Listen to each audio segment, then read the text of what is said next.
Hey there, it's another beautiful day. Let's watch some stuff. ABC News has obtained a videotape that shows clearly what happened when the president fell ill. Here's White House correspondent Ann Compton. Here's something odd I came across. This is President Bush Sr., not to be confused with his son, a later president.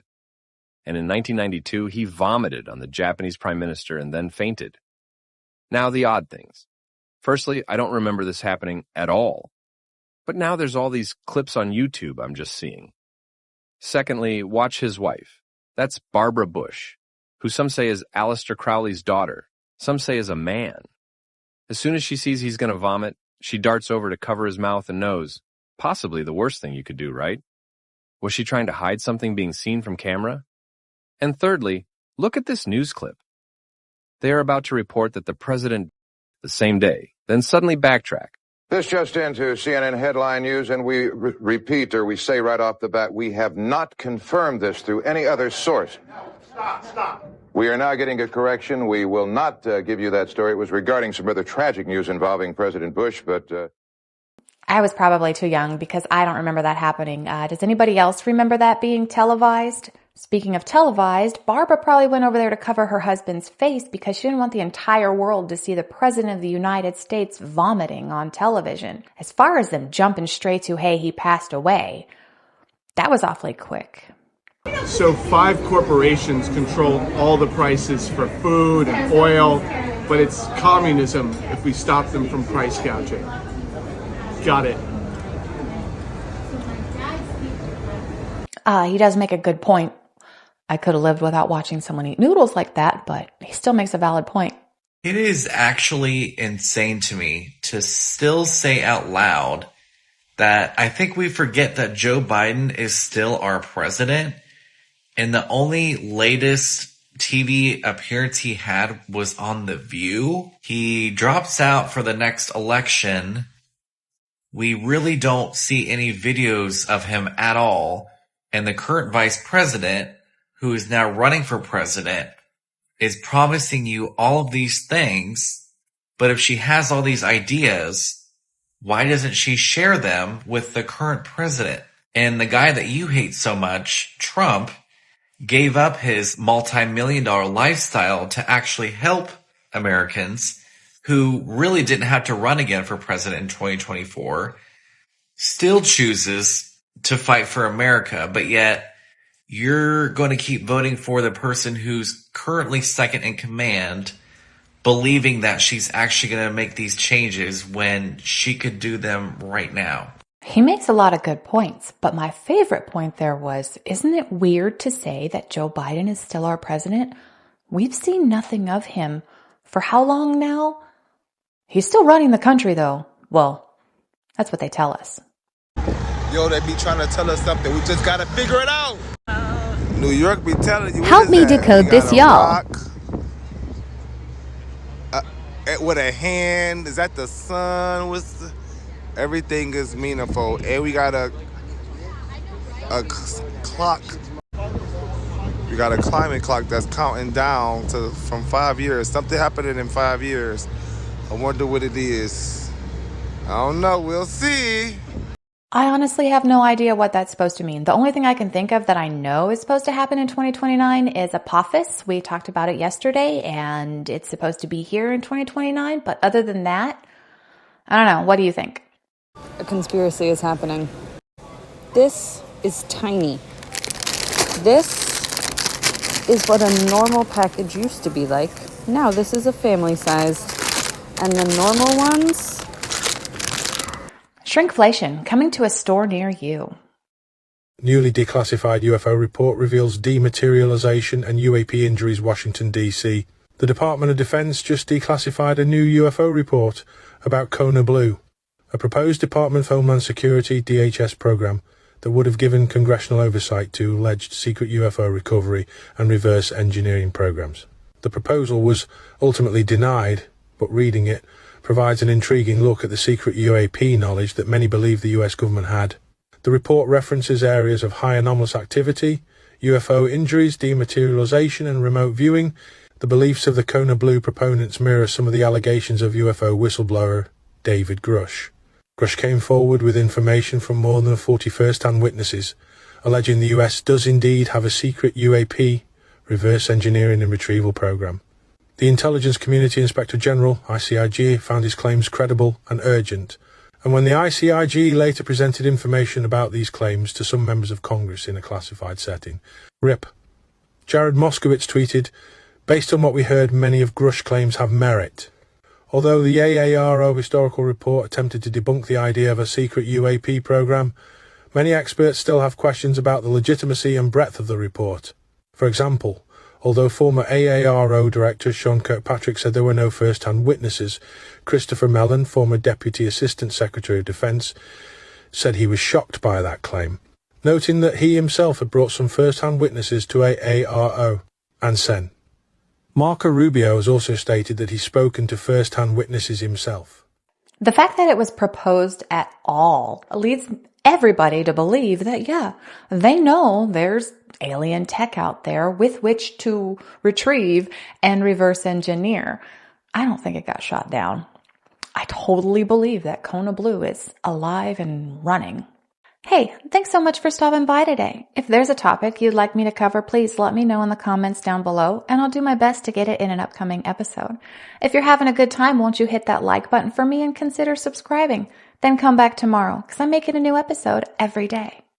Queen Elizabeth has one final secret that won't be revealed for another 62 years. In November of 1986, Queen Elizabeth II wrote a letter to the people of Sydney, Australia, but what that letter says, nobody knows. Even her closest aides were not told the contents of the letter, and it was sealed in a vault at the Queen Victoria building. The instructions of the mysterious letter are as follows. On a suitable day to be selected by you in the year 2085, would you please open this envelope and convey my message to the citizens of Sydney?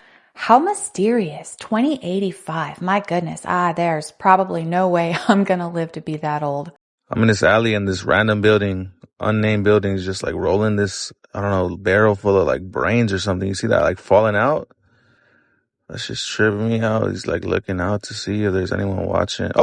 That's probably pretty surprising to a lot of people. Unfortunately, I have the pleasure of knowing firsthand that is how a lot of big box stores that have produce and meat store their rancid meat.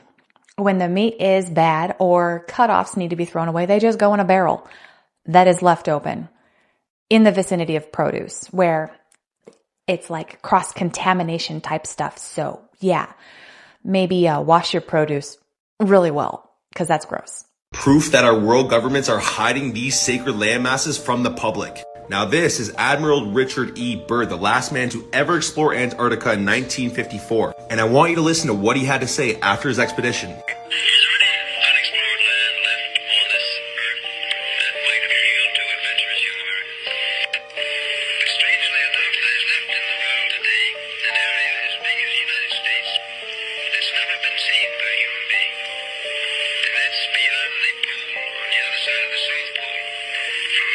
Shortly after, in 1958, NASA was discovered. By the way, guys, NASA in Hebrew means to deceive. Now, shortly after this, in 1960, all the world's governments came together and made the Antarctic Treaty. Now, this treaty prohibits any civilian from going to explore Antarctica themselves. Now, why is that? Now, this is a world map made 10 centuries ago, and you can see the land masses outside of our encompassed area. Now, all these maps were made before NASA was established. Now, this used to be a standard map of the world, and Antarctica is right here, a giant ice wall encompassing 360 degrees around the land masses we know. Richard Byrd also said Antarctica was a massive ice wall. Now, if you guys were paying attention to the maps that I showed you, they look like this. Look at the UN logo. Think that's a coincidence? Here we are at the George W. Bush Airport. Flat Earth map, tree of life in the middle, dome over the top, extra landmass around us. All of our ancestors knew that there was a firmament over our flat, non-rotating Earth. And here's NASA's Photoshop and CGI edition. The truth is easy to find. While I love the stories that came out of Admiral Byrd's flight over Antarctica, and that sequence of events is rather interesting, I'm still a globe propagandist. Shall propose further cooperative efforts between all the nations in weather prediction and eventually in weather control. And look how far we've come. Making it rain places ain't supposed to rain. Because we can. Things I find most striking is the presence of Antarctica on ancient maps, because we didn't discover it until 1820, and yet it's on maps drawn in the 1500s with great detail, which again were based on much older source maps that have now been lost to us. The astonishing thing is the so-called Pinkerton world map. It just shows a hole where Antarctica is. A Wolsey-Wooler world map drawn in 1530 or thereabouts, you find Antarctica is present. Orontius Phineas map. That map shows Antarctica exactly where it should be. There's Antarctica at the tip of South America, just south of South Africa. And what did they call it back then? Well, they call it the Southern Land. And it's larger than it is today, but it was larger than it is today during the Ice Age. Antarctica was a much bigger. Now, what the is it doing on a map drawn in the 1500s, which we know was based on older source maps when nobody knew it existed in the 1500s? To me, the obvious answer is we are dealing with the fingerprints of a lost civilization. Graham Hancock is an absolutely brilliant man. I love listening to his theories and his scientific explanations behind them, especially when he talks about previous advanced civilizations or even civilizations that were of our time that we got rid of for why. And I love that explanation. They see them up there and they say that basically we're quarantined. Lynn Buchanan, Ingo Swann, he was a fabulous person and one of the chief engine scientists that worked with it and helped develop the protocols for doing remote viewing. Joe McMoneagle, one of the earlier ones. Mel Riley, just a good old boy, but he turned out to be a great natural remote viewer. Several of them said that they saw what they call buckyballs, and that's named after Buckminster Fuller because he did these geodesic houses and stuff. So these things are multifaceted little objects, and they're not very big. In fact, if I remember correctly, they said they're only about the size of a hand grenade, but they see them in orbit. And I think this explains why that we reportedly went to the moon 6 times, and yet we never went back. And yet I remember that before the Apollo 11 mission, the whole idea was we were going to go to the moon, we were going to colonize the moon, we were going to mine the moon for minerals, and it was going to pay for the space program. But none of that ever happened. We're told we went there 6 times, and then they said, well, yeah, it's a dead world, nothing there. It's too expensive, we can't go back. And yet, at the time that they stopped the Apollo missions, they had 22 of those Atlas rockets still ready to go. And they said, well, yeah, but it cost a lot of money. And that never sat well with me because that's like saying, hey, we just built from scratch a Rolls Royce, but we can't afford the gasoline, so we can't drive it around anywhere.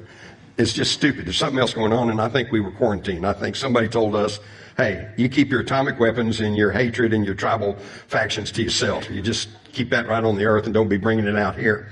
So as a result, they said they saw these buckyballs in orbit.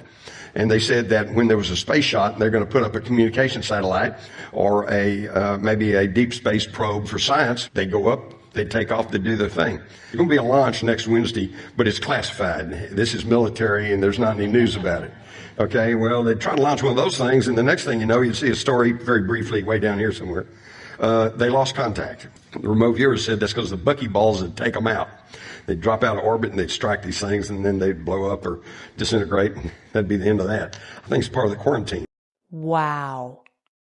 I'd never heard of that before, and that is super fascinating. So there's these little things like grenades up there stopping us from going, and that's why they lost the technology to go to the moon, and that's why we're not going. That's incredible. Terrifying, but incredible.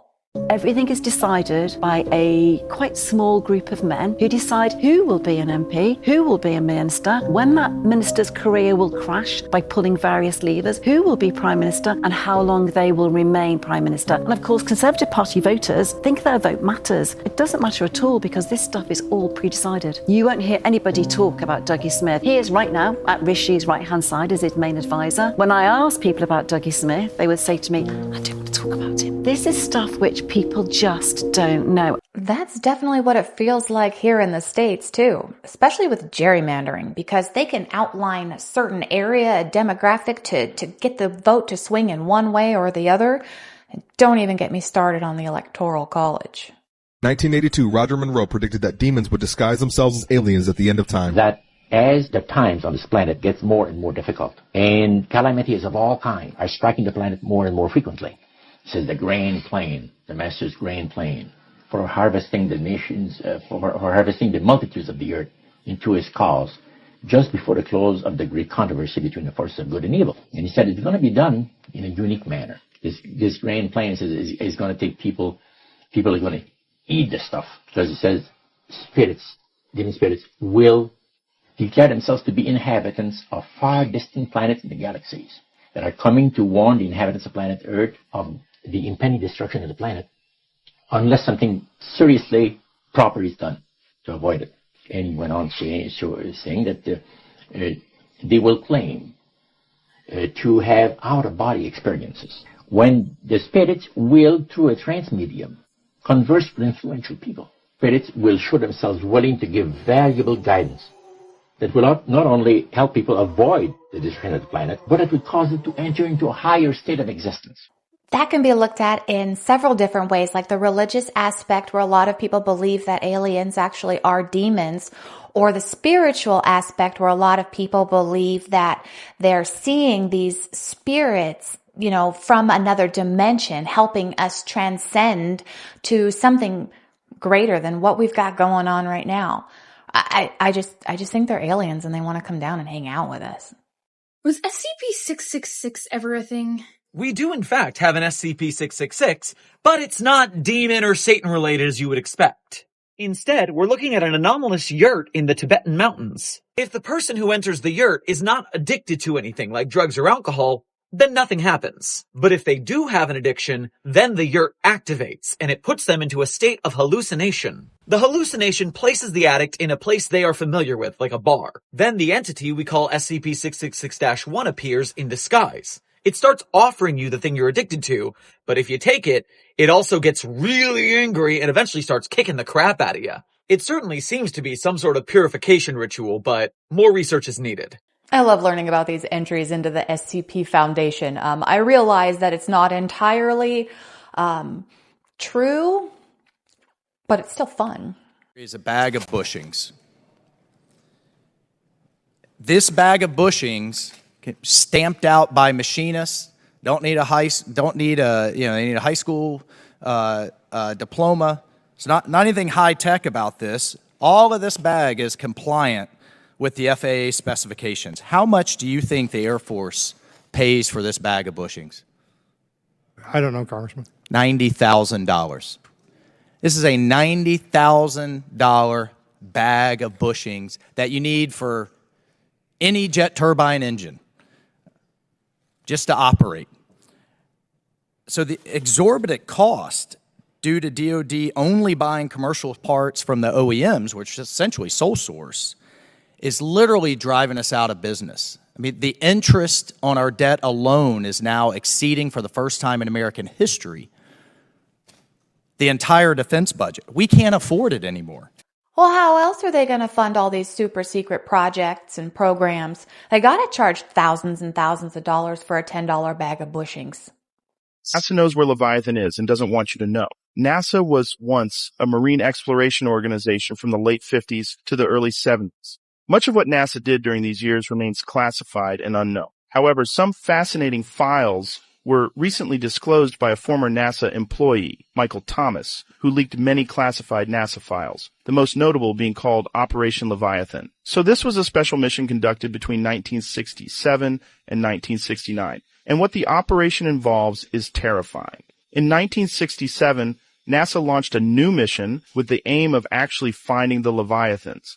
Despite the absurdity of their endeavor, only 5.5% of the oceans had been explored by 2024, and in the 60s, only 3% had been explored. So the possibility of finding a giant creature wasn't too far-fetched. On March 1st, 1967, they launched a specialized fleet of 11 research ships equipped with sonar technology, which was new at the time. Then, for over a year, these ships scoured the ocean looking for signs of Leviathan. And on August 12, 1968, they discovered something shocking. In a remote part of the Pacific Ocean, near the Mariana Trench, they picked up vibrations from a massive creature lurking far below the surface. Their sonar equipment estimated it to be some kind of giant sea serpent, living thousands of feet below the surface and measuring over 500 feet long. So they sent an unmanned submarine to check out the creature, and when they saw it, they were shocked.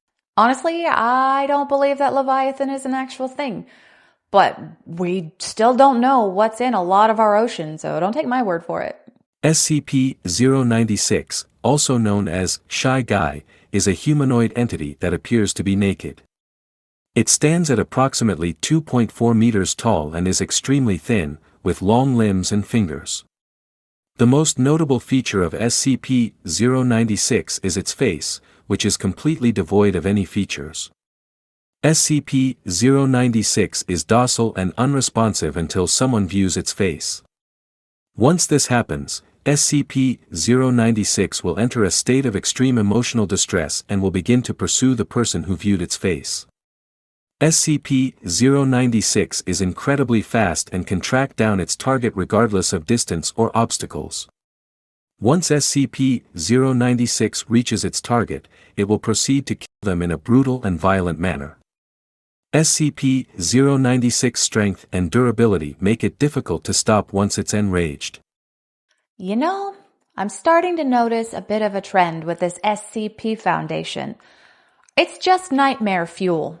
Basically a bunch of urban legends as scary as they can possibly make them. This man built an anti-gravity levitating machine using beetles that could turn invisible. Viktor Grebennikov was a self-proclaimed Russian scientist, biologist, entomologist, and paranormal researcher. Best known for his claim to have invented a levitation platform that operated by attaching dead insect body parts to the bottom of it. It all happened by mistake one day while trying to look at a beetle shell under a microscope. When he went to put another one in, it slipped out from his tweezers and hung in the air while rotating. He claims certain natural materials, especially beetle wing cases, have anti-gravity properties. These materials allow them to interact with the Earth's magnetic field to cancel out gravity. Is this why the scarab beetle was the most popular amulet in ancient Egypt? His discovery of this technology allegedly allowed him to invent an anti-gravity platform powered by this cavity structural effect. The gravity plane is described in his book My World and could achieve speeds up to 1,400 miles per hour while invisible and completely silent. The device had the ability to avoid detection because it was able to bend light around it. Anyone who observed it from the ground saw instead of it a light sphere or a disk or a cloud with sharply outlined edges. After the publication of his book, he was told it was forbidden to publish his information, and his book was censored. I'm not 100% certain what I make of that. I have heard some pretty outlandish things, and I'm like, oh yeah, that sounds totally credible. That's pretty outlandish. But what do I know? Since the 90s, I've had a dead-end trigger of stuff I'm holding back. That if something happens to me, that hits the internet, and every celebrity that supports what we're doing, that can reach 1 billion people, they get it, they put it out on Instagram, and boom. And this is stuff they do not want out. Mm-hmm. It's names, it's stuff that I have not released, and where and who. But people say, why don't you release it? I said, well, this is one of my insurance policies. But what these inventors don't get is that they don't do that. They have no SecOps, so they have no security protocols. They just think, I have a better mousetrap, the world's going to beat a path to my door. When in reality, Murder Incorporated beats a path to their door. We hear way too much about individuals who create this fantastic invention or have all kinds of wonderful information that just kind of disappear. Or their stuff gets all purchased up and black shelved because it's going to take too much money away from the elites. So I totally get it. You got to save a little bit for yourself and be like, hey, don't mess with me because this could happen.